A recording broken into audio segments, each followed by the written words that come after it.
And we're live. Yes. Welcome to Cleveland Business Live, episode 27. I'm Lisa Cole with eXp Realty.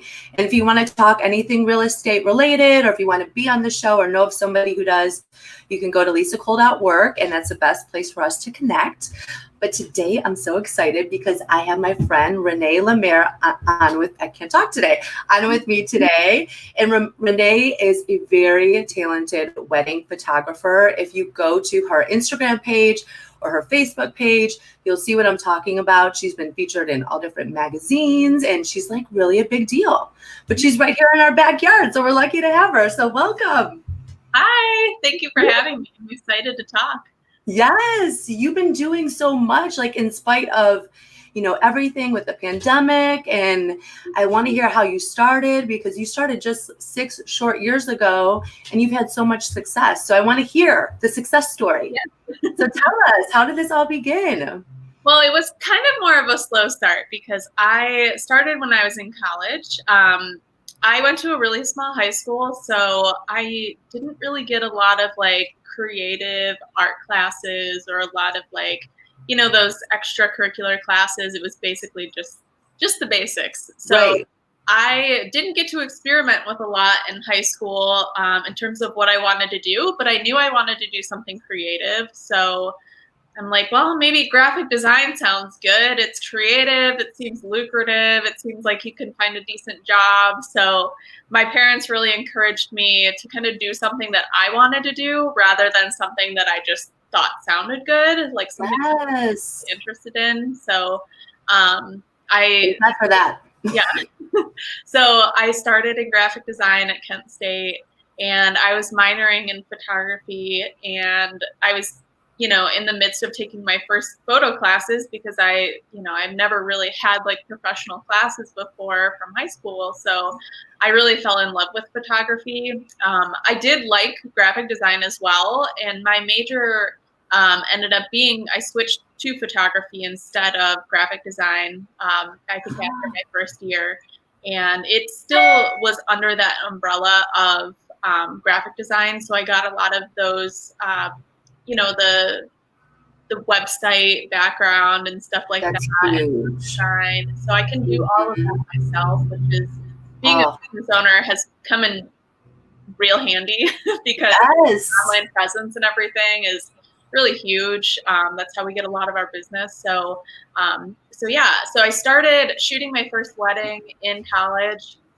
It was just for my mom's friend. I think they gave me $200 at the time. Gosh. Was that nerve-wracking? I mean, that seems like a lot of pressure. Yeah. Well, I went into it knowing, letting them know, hey, I've never done a wedding before. I'll shoot it, but I just want you to know, basically you get what you get. Yeah, you might get what you pay for. Right, yeah. So $200.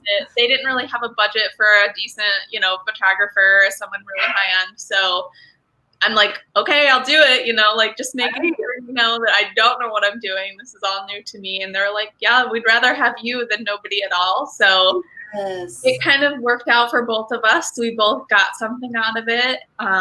In college, $200 was kind of a big deal for one day. So I was a lot of beer.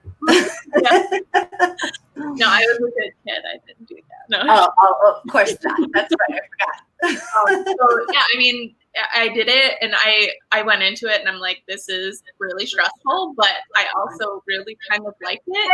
I liked just the whole aspect of the day and planning it and, being involved in that, all those moments and everything. So I'm like, okay, well, I think this is something that I wanted to do, but I don't want to kind of just jump in head first and do it all on my own. And, so I interned with another photographer for a year or two, and then I was brought on as a full-time employee of theirs for about 5 years. So shooting weddings for them, and I was kind of getting to the point where I was developing my own style and kind of my own business strategy and goals. So I'm like, I think jumping in and starting my own business is kind of in the works, and it's probably going to happen soon. So, we parted ways, and I went off and started doing my own thing after, leaving them. And That's a leap. That could be so scary. it was definitely scary. I had a really good support system at the time.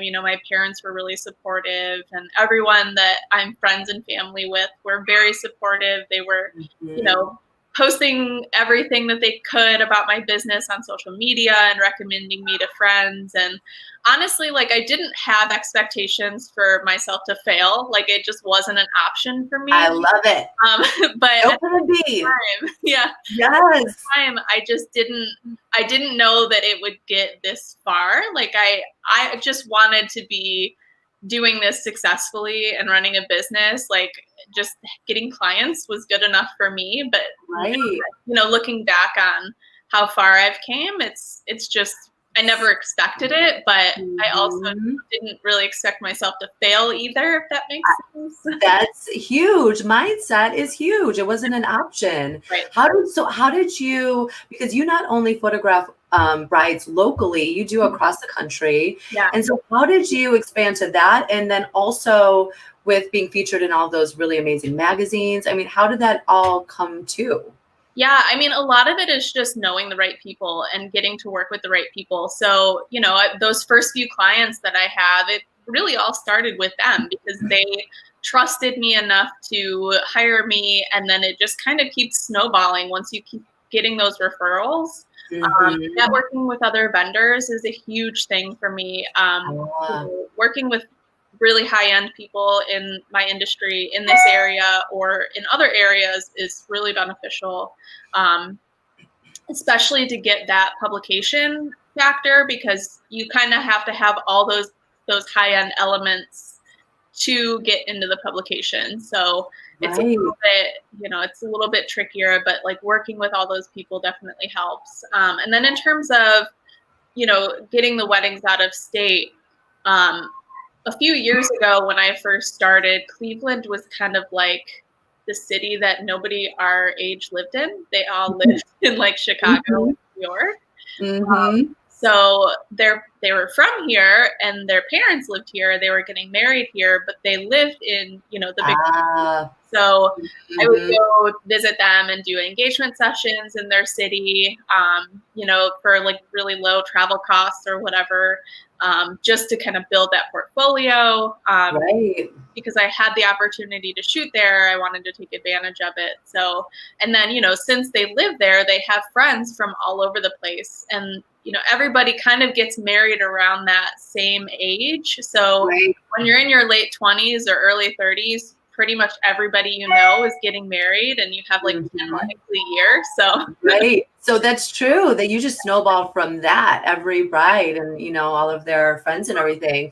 And one thing I read about in your bio is that it's something to think about. You aren't just there on that day. You are so you're part of the whole process. I never thought about that. And you make it like how do you make it a luxury experience for the bride and make it just being there and like pre-educating them when most of them have never done this before, or, they've only had friends that have gotten married, but they haven't seen the full process of it. So, answering the questions for them before they even know what to ask, I think is helpful. Like just being very hands-on. And I love that. I love, getting to know people and getting to be a part of this process. I'm just genuinely really excited for them. So, I think just providing that experience and, letting them know what they should know ahead of time is really helpful, rather than just like showing up on the wedding day and being like, hey, I'm here. So exactly. So you take a more of a consultative approach to it. So that's huge. That puts people at ease, and then they can enjoy their day and all that good stuff. So that's awesome. And then you parlayed into these workshops, which I think is so cool. So you just got back from LA. I tried to have you on last week, but you were just too busy. So what was that like? It was really fun. Again, just like networking with other people and other vendors. different venues and scenery environments that we don't have here in Ohio was really awesome to experience. I still do really love Ohio, but the West Coast is beautiful. I think we're really lucky with what we have in Ohio. I think it kind of gets, it gets a bad rap sometimes. But LA was beautiful too. I really liked the area that we were in was in the Santa Ynez Valley.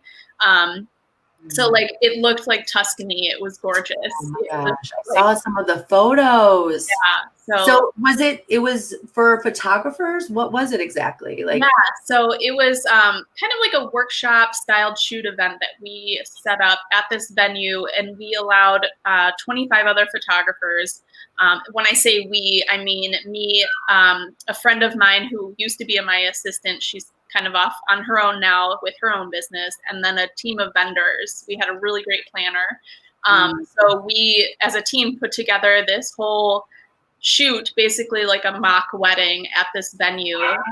It's a very high-end venue, and it's very expensive to shoot at. So a lot of people out there don't really get the opportunity to shoot there unless you have a really high-end wedding there. So we kind of forked over the money to rent the place, and then sold tickets to 25 other photographers to kind of like divide the cost amongst us. That is so cool. Yeah. I love that. Well, it gave us all an opportunity to shoot there, which is amazing because it's really hard to get into. Yeah, we put everything that we had towards the shoot for the first one to make it really awesome and really successful. I mean, the flowers were gorgeous. I mean, like this wedding probably would have been $100,000 if you had. Oh my gosh. And it was an actual, I saw that you said it was an actual in love couple. It wasn't just two like actors or models or whatever it would be. They were all actors and all models. So that really helps, but they were couples too. So good. We had one. Real love going on in the photos. Yeah. I mean, we wanted to make it feel like an actual, you were taking pictures of an actual couple. I've done shoots where like it's just models and they don't really know each other, and it's hard to get that chemistry there like you would on an actual wedding day. So everyone was awesome to work with. I think all the photographers had a great time. I've participated in workshops before, so I kind of had an idea going into it what I wanted to do and how we wanted to split it up.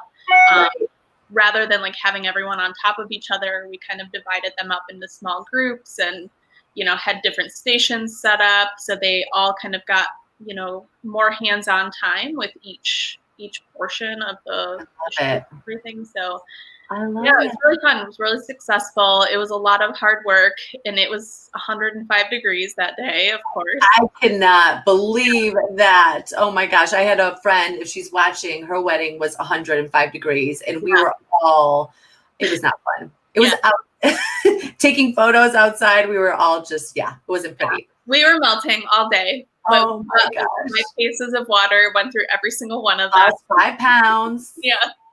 So it's all good. So you said you've got some fall mini sessions coming up. So you don't only just do brides, you do when they have babies and all that good stuff. So what is coming up? Yeah. So I usually every year I do fall mini sessions, just kind of like preparing for the holiday season. Obviously, you want to get your Christmas photos and holiday photos in before the snow hits, because you don't want to drag your kids out in the snow. Right, exactly. So every year I do fall mini sessions around this time. I'm going to be announcing them next week, and they will most likely be a day in September. I'm going to crowdsource a little bit and see what kind of works for everybody in terms of day of week or time of day, all that kind of stuff. But so I'm going to have fall mini sessions coming up. Usually it's just one day of sessions at one outdoor location for 15 to 30 minutes at a smaller price, just to kind of get those holiday photos that you need without the whole portrait session, whole thing going on. So I love it. Okay, awesome. I remember, I'm just like, as you're talking, remembering when we listed your condo last year, and I was sitting with you and Brent and talking about how I was going to have a professional photographer come through, and you guys are like, well, Renee's a photographer. I'm like, okay, well, because I've had sellers say that before, and they send me their pictures, and I'm like, no, we're not using them. I was Yeah. like, okay, so go ahead and send me what you have. You don't normally do houses, so send me what you have, and we'll see. When you sent them, I was like, Bella, look at these pictures. They look like they belong in a magazine. So, I mean, your work is like gorgeous. Yeah. So, and people can follow you on Instagram and Yep. Facebook. So check out Renee's work. She's amazing. And I'm so happy for you and all your success. And so happy that you came on with me today. Yeah. Thank you for having me. I'm excited to be here. Hopefully I get to do more of these in the future. That would Yes, you're coming back, girl. You're coming Good. back. All right. Awesome. Thank you for coming. Have a good rest of the Thursday, everybody. Thank you. Bye. Thank you. Bye.